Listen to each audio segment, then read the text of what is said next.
بزرگ دوستوں، نوجوان ساتھیوں، عزیز بچوں، السلام علیکم ورحمۃ اللہ وبرکاتہ۔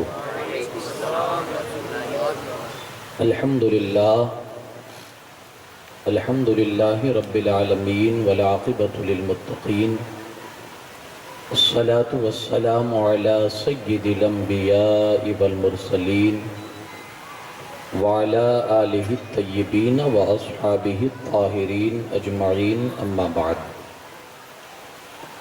اعوذ باللہ من الشیطان الرجیم، بسم اللہ الرحمن الرحیم، وما ارسلناک الا رحمتا للعالمین، صدق اللہ العظیم۔ آئیے انتہائی عقیدت اور احترام کے ساتھ اپنی اور ساری کائنات کے مرکز عقیدت کونین کی زینت، آفتاب رسالت، ماہتاب نبوت، حضور احمد مجتبی محمد ارواحنا فدا صلی اللہ تعالی علیہ وسلم کی بارگاہ بے کس پناہ میں عقیدت اور محبت کے ساتھ درود پاک کا ہدیہ پیش کریں۔ اللہم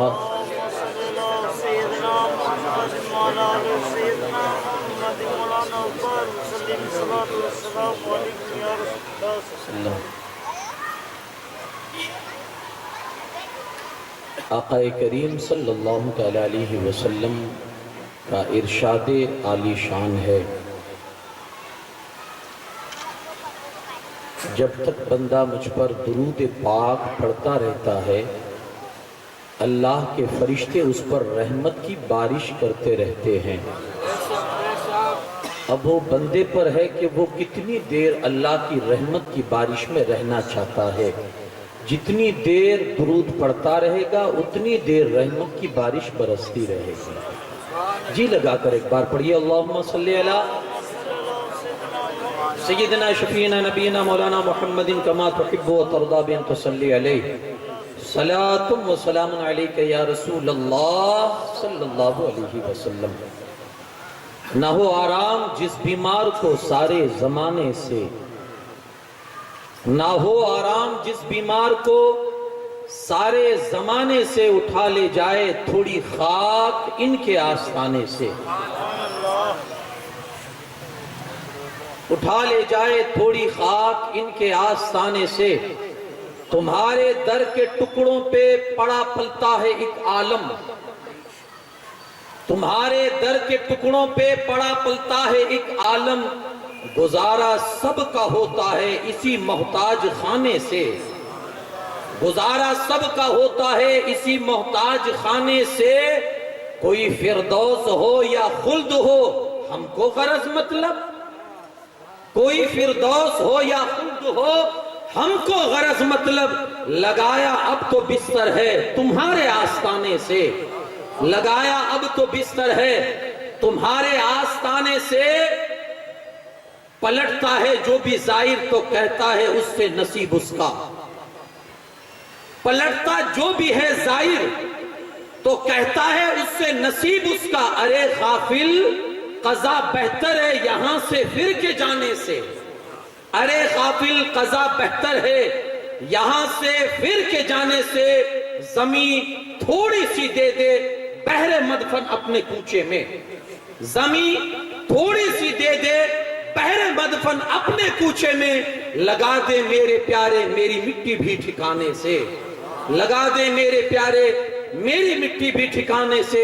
نہ ہو آرام جس بیمار کو سارے زمانے سے، اٹھا لے جائے تھوڑی خاک ان کے آستانے سے۔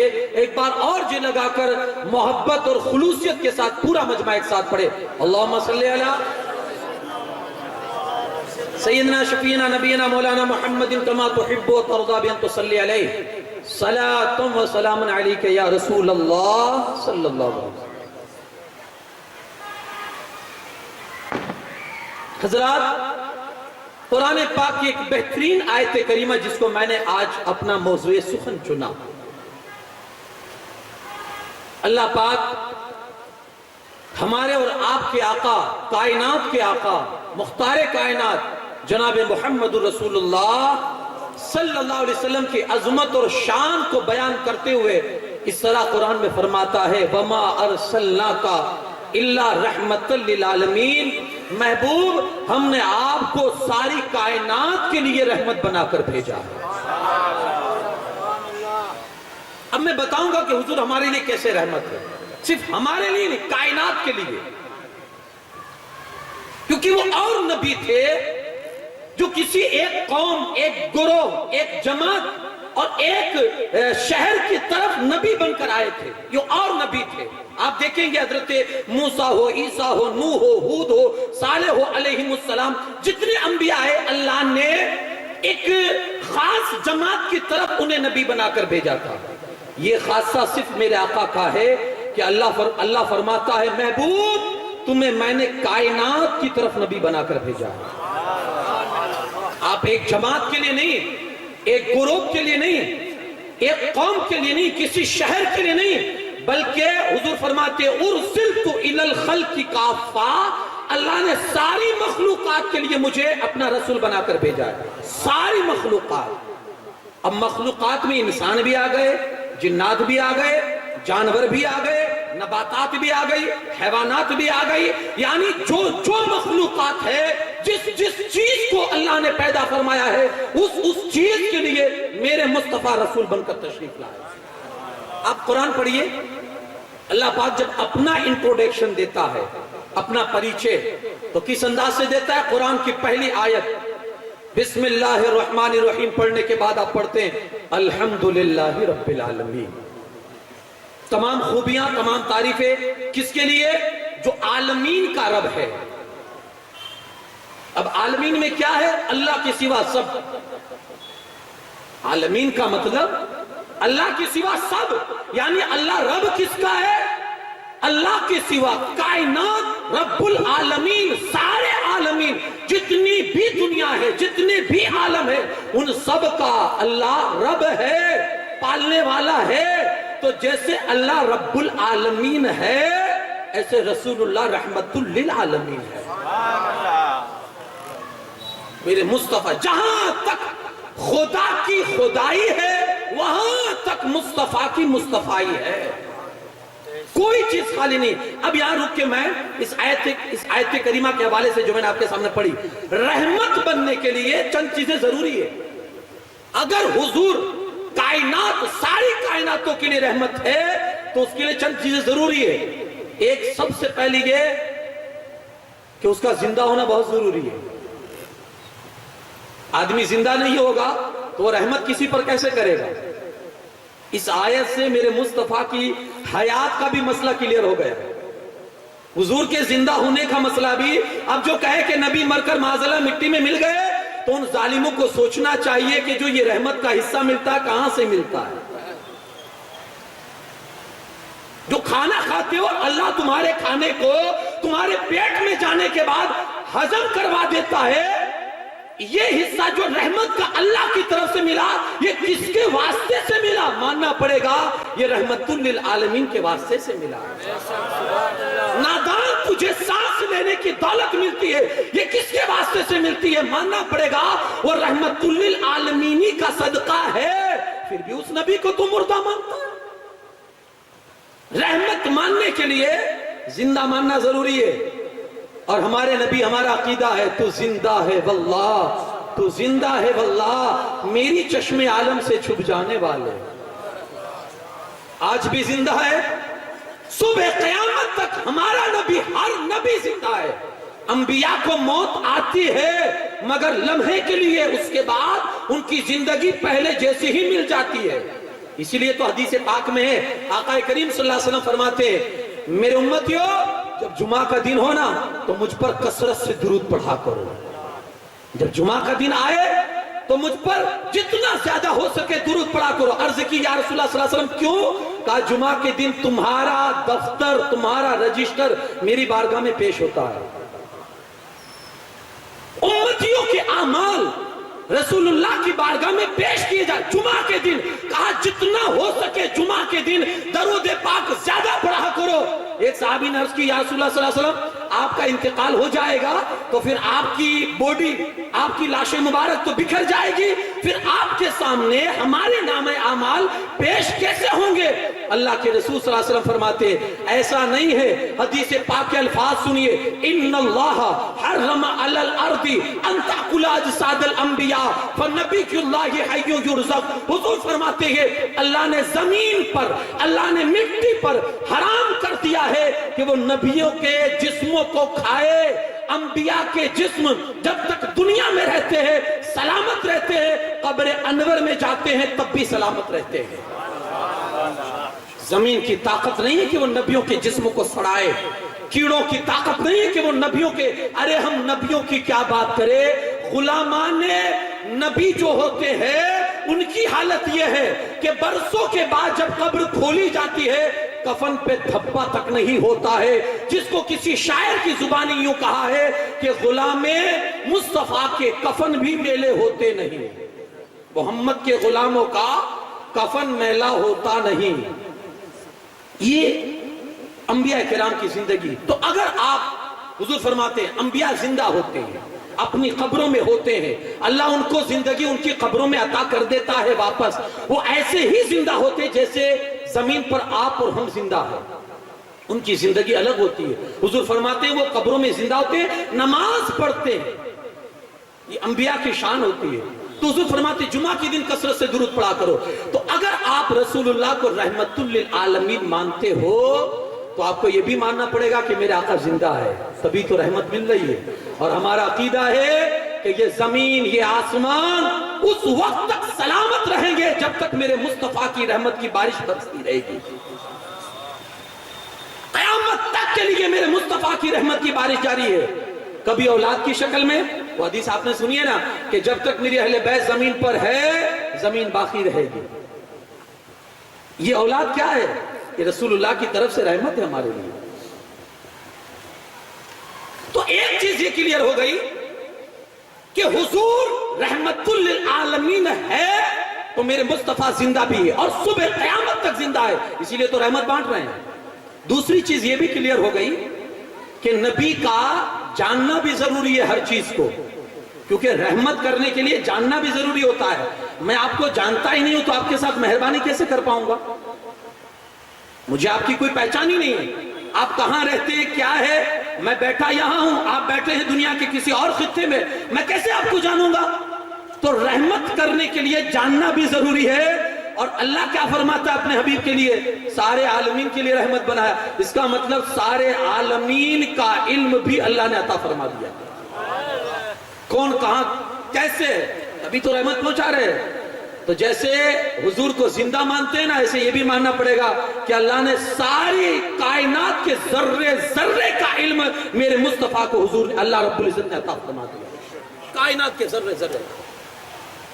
تیسری چیز کہ زندگی کے ساتھ ساتھ, علم کے ساتھ ساتھ یہ بھی ضروری ہے کہ اس آدمی کا وہاں کنٹرول بھی ہونا چاہیے, قبضے میں بھی وہ چیز ہونی چاہیے. اب میں یہاں بیٹھا ہوں, میرا پاور وہاں تک ہے ہی نہیں. کوئی دوسرا امریکہ میں بیٹھا ہے تو میں اس پر کیسے رحمت پہنچا سکوں گا؟ میری طاقت میں ہے ہی نہیں. تو اس کے لیے طاقت کی بھی تو ضرورت ہے نا رحمت وہاں تک پہنچانے کے لیے. تو پتا چلا کہ اللہ نے عالمین کے لیے رحمت بنایا ہے نا, تو اللہ نے دونوں جہاں کی طاقت اور قوت کا مالک بھی عطا فرما دیا ہے, مالک بھی بنا دیا ہے. ارے بھائی جب طاقت ہوگی تبھی تو رحمت بھیج سکیں گے. ساری چیز, وہ شاعر کہتے ہیں نا خالق کے کل نے آپ کو مالک کے کل بنا دیا, دونوں جہاں ہیں آپ کے قبض و اختیار میں. یہ تین چیزیں اس حدیث سے, اس آیت کریمہ سے کہ اللہ نے آپ کو سارے عالمین کے لیے رحمت بنا کر بھیجا ہے, کلیئر ہو گئی. میرے نبی زندہ بھی ہے, میرے نبی کو ہر چیز کا علم بھی ہے, اور ہر چیز میرے نبی کے اختیار اور کنٹرول میں ہے. جب چاہیں جسے چاہیں اپنی رحمت کا حصہ عطا فرما دے. میرے نبی کے پاور میں. اب میں جس طرح سے حضور ہم پر رحمت ہے اور حضور کے ذریعے سے ہمیں کیا کیا اللہ کی طرف سے رحمت پہنچی ہے, اس آیت کریمہ تھوڑی سی میں آپ کی توجہ چاہوں گا, اور اس آیت کی تھوڑی الگ تشریح میں کر کے آپ کے سامنے رکھنا چاہتا ہوں. ایک جگہ اللہ رب العزت نے جو یہ فرمایا, وَمَا أَرْسَلْنَاكَ إِلَّا رَحْمَةً لِلْعَالَمِينَ, محبوب آپ کو اللہ رب العزت نے کائنات کے لیے، سارے جہانوں کے لیے رحمت بنا کر بھیجا ہے. تو اس میں ایک مطلب یہ بھی ہو سکتا ہے کیا کہ اللہ رب العزت نے آپ کو ساری کائنات کی طرف اپنی رحمت پہنچانے کا وسیلہ بنایا ہے، سب سے بڑا وسیلہ. آپ کو کوئی بھی رحمت ملے گی، آپ کو کوئی بھی نہ ملے گا، کس کی وجہ سے؟ ڈائریکٹ نہیں پہنچے گا، رسول اللہ کے واسطے سے ہو کر ملے گا، کوئی بھی نہ. وہ حدیث آپ نے سنی ہوگی، انما انا قاسم واللہ یوتی. حضور فرماتے ہیں کہ میں بانٹنے والا ہوں، میرا خدا دینے والا ہے. ایک حدیث میں یوں ہے، حضور فرماتے ہیں دیتا میرا خدا ہے اور بانٹنے والا میں ہی ہوں. اس حسر کے ساتھ کہ میں ہی ہوں، یعنی میرے سوا اگر تمہیں کچھ بھی اللہ سے لینا ہے تو تمہیں میری بارگاہ میں آنا ہوگا، کیونکہ جس کو جو بھی ملا ہے میرے دربار ہی سے ملا ہے. کائنات کی جو دولت تمہیں حاصل کرنی ہے میرے دربار میں آنا پڑے گا، یہیں سے سب کچھ ملتا. دیتا رب ہے، دلاتے وہ ہیں. دیتا رب ہے، دلاتے یہ ہے، وہ ہے. رب کی عطا ہے اور بانٹتے میرے مصطفیٰ ہے. ایک اس آیت کا یہ ایک مطلب یہ بھی ہوتا ہے، ایک مطلب یہ بھی کہ محبوب ہم نے آپ کو رحمت والا بنا کر بھیجا ہے. آپ جس کے لیے ہوئے سب کے لیے رحمت بن کر ہوئے. محبوب آپ کو اللہ نے رحمت والا بنا کر بھیجا ہے. اور تیسرا مطلب یہ ہے، محبوب اللہ نے آپ کے وجود ہی کو، آپ کے سراپا کو ہی اللہ نے مکمل رحمت بنا دیا ہے. پورا سراپا حضور کا رحمت ہے. اب حضور بولے تو بھی رحمت، حضور چپ رہے تو بھی رحمت، حضور سوئیں تو بھی رحمت، حضور جاگے تو بھی رحمت، حضور اگر مدینہ کی گلیوں میں چلے تو بھی رحمت، حضور مکہ کی گلیوں میں رہے تو بھی رحمت، حضور معراج میں ام ہانی کے گھر آرام کرے یہ بھی رحمت، اور معراج کے لیے آسمانوں میں جائیں یہ بھی رحمت، اور واپس پلٹ کر آئیں یہ اور بڑی رحمت. میرے مصطفیٰ مسکرائے تو بھی رحمت، میرے مصطفیٰ کسی پر ناراض ہو جائیں تو بھی رحمت، وہ کسی کو دے دے تو بھی رحمت، کسی سے لے لے تو بھی رحمت. سراپا ہی خدا نے اپنے حبیب کے وجود کو رحمت بنا دیا. پورا مکمل حضور کا سراپائی رحمت ہے.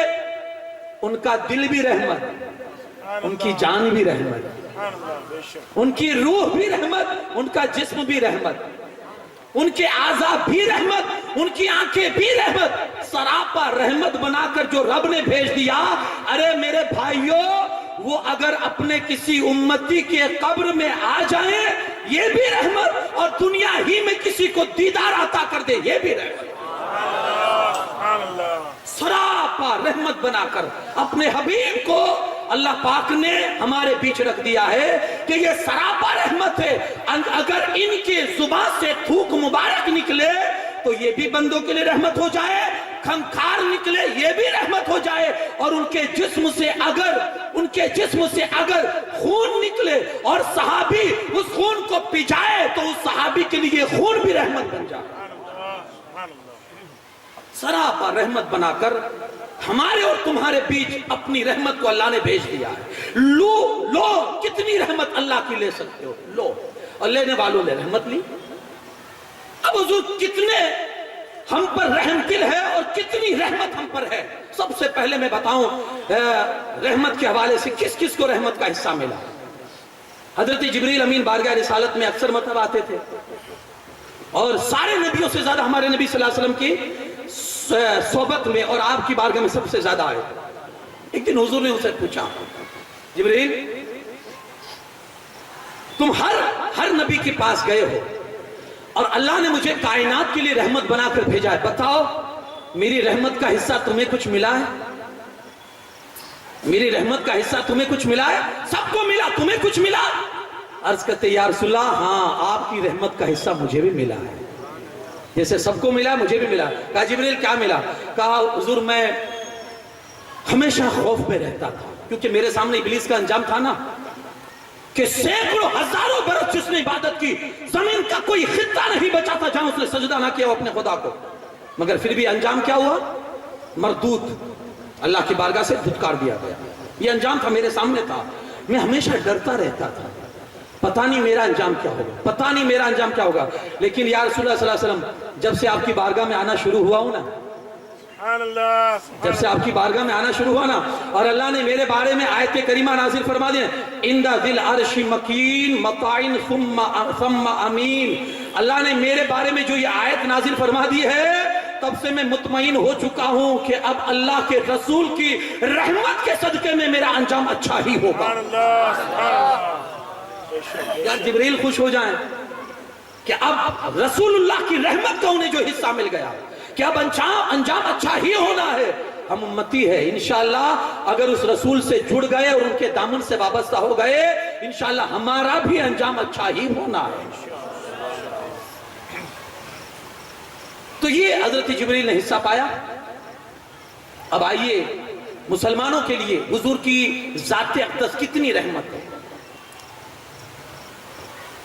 اب میں مطلب اس پر ایک طویل گفتگو ہو سکتی ہے، ہمارے لیے کیا کیا حضور نے کیا ہے اور ان کی وجہ سے ہمیں رحمت کا کیا کیا حصہ ملا ہے، ایک طویل گفتگو اس پر ہے۔ بلکہ سب سے بڑی رحمت تو یہ ہے کہ پوری کائنات میں اور اتنی مخلوقات میں اللہ نے ہم گنہگاروں کو ان کا امتی بنانا چن لیا۔ سب سے بڑی رحمت تو یہ ہے نا، اس سے بڑی رحمت کوئی نہیں ہمارے لیے۔ جہاں عیسیٰ علیہ السلام، موسیٰ علیہ السلام اور دیگر انبیاء جہاں یہ خواہش کرے کہ مولا اس امت میں ڈال دے، نبی ہو کر یہ خواہش کرے اس امت میں ڈال دے، اللہ نے بغیر کسی پسند اور بغیر کسی چوائس کے اللہ نے ہمیں بن مانگے اس رسول کا امتی بنا دیا ہے۔ سب سے بڑی رحمت ہمارے اور آپ کے لیے۔ سبحان اللہ، سبحان اللہ۔ اب اس رسول کے صدقے میں جو ہمیں عزت ملی، جو ہماری ڈیمانڈ بڑی اس رسول کی وجہ سے، وہ بھی سنیں۔ حدیث پاک میں ہے کہ جب قیامت کا دن ہوگا نا تو اللہ پچھلی گزشتہ امتیوں کو اور ان کے نبیوں کو اللہ دو دو نور عطا فرمائے گا۔ قیامت کے دن اللہ دو دو نور ان امتوں اور ان کے نبیوں کو اللہ دو دو نور عطا فرمائے گا، یعنی پوری قوم اور نبی کے لیے صرف دو نور۔ حضور فرماتے ہیں مگر میری امت کا حال یہ ہوگا کہ میرے امتیوں میں سے ہر امتی کو اللہ دو دو نور عطا فرمائے گا۔ میرے مصطفیٰ کی رحمت کا صدقہ جو ہمیں ملا، ہر امتی کو دو دو نور، جہاں اور قوموں کو صرف دو ملے، پوری قوم کے لیے دو ملے، وہاں ہمیں ہر امتی کے لیے دو دو۔ اور سنیں حضور علیہ السلام فرماتے ہیں کہ سب سے پہلے میری وہ امت ہوگی کہ جو جنت میں جائے گی اور سب سے پہلے اللہ کا دیدار فرمائے گی۔ میری امت، یہ آپ کو جو عزت افزائی آپ کی ہوئی ہے، یہ جو آپ کو احترام ملا ہے، یہ جو آپ کی عظمتیں بڑی ہے، یہ کس کی وجہ سے ماننا پڑے گا؟ یہ رحمت للعالمین کا رحمت کا حصہ ہمیں نصیب ہوا ہے۔ اور سنیں حضور علیہ السلام فرماتے ہیں جنت میں سب سے زیادہ میری امت ہوگی، 50%۔ اب جنت کتنی بڑی ہے، کوئی دائرے میں نہیں لا سکتا، کوئی ہاتھے میں اس کو نہیں لا سکتا۔ کتنی بڑی جنت ہے وہ کوئی نہیں تصور کر سکتا ہے۔ ارے اس کے محلات اتنے بڑے بڑے ہوں گے کہ جو آدمی کے عقل و شعور سے بھی باہر ہو۔ تو جنت کتنی بڑی ہوگی؟ حضور فرماتے ہیں کہ پوری جنت میں سے آدھا حصہ تو میری امت کے ہاتھ میں ہوگا۔ سبحان اللہ۔ یہ حصہ ہے میرے مصطفیٰ کی رحمت کا۔ حضور فرماتے، اور سنو حضور کی رحمت کا ہم امتیوں کو کیا حصہ ملا۔ رسول اللہ صلی اللہ علیہ وسلم فرماتے ہیں کہ پل صراط پر وہ پل، جی ہاں وہ پل جس پر سے سب کو گزرنا، حضور فرماتے ہیں کہ سب سے پہلے میری امت ہی گزرے گی اور اللہ اس کی یہ شان بنائے گا کہ دوسری قومیں سامنے کھڑی ہوگی، اللہ پاک میری امت کو ان کے لیے گواہ بنائے گا۔ حضرت نوح علیہ السلام کو بلائے گا، نوح یہ تمہاری قوم ہے، اور پھر نوح علیہ السلام کی قوم سے اللہ پوچھے گا بتاؤ میں نے تمہارے اندر نبی بھیجا تھا؟ کہا ہاں۔ کہا نبی نے تم پر تبلیغ فرمائی؟ کہا نہیں۔ انکار کریں گے اللہ کی بارگاہ میں۔ کہا میرا پیغام تم تک نہیں پہنچا ہے؟ کہا نہیں۔ اب نوح علیہ السلام سے اللہ فرمائے گا نوح تمہارا کوئی گواہ؟ نوح علیہ السلام ہماری طرف اشارہ کر دیں گے،